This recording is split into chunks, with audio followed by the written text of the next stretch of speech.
Just want to talk about your captains, which you've chosen for this season. You've chosen really early on. Let's start with Captain Matt Alfaro. Tell us what you see in him to make him the next captain of the Nottingham Panthers. I think combination of presence and how he plays the game, his approach. I mean, one most consistent player for us last year. The guy shows up night in, night out, and helps you on the score sheet, but also a lot of things that he does do go unnoticed at times. And face-offs from 200-foot game to being physical puck battles. He does everything out there. He's a complete player, and shows up to compete every night. And I think that was a big reason. I've personally got a good relationship with him.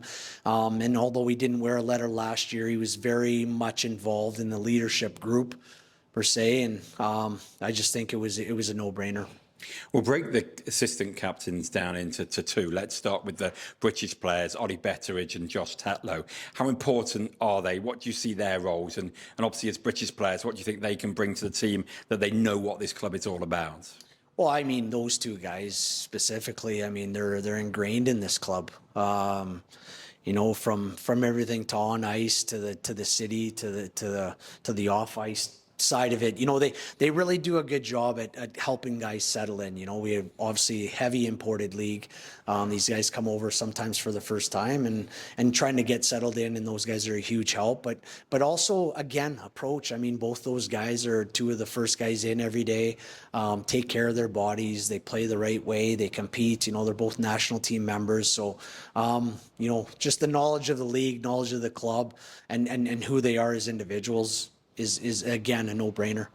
And then your other alternates, Mitch, Fossier and Tim Doherty, what have you seen in them already that thinks that they can have a letter? I think combination of how they both bought into the club last year, their kind of effectiveness on the ice, their presence on the ice in terms of how important they are, how much they're valued.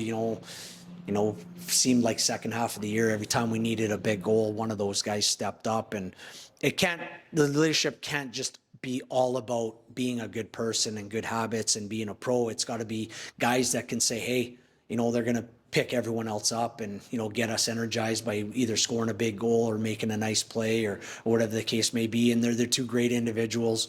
And I think two of our better players as well. So not traditional to go for assistant captains. Some teams do it. Some teams stick to 2, even 3.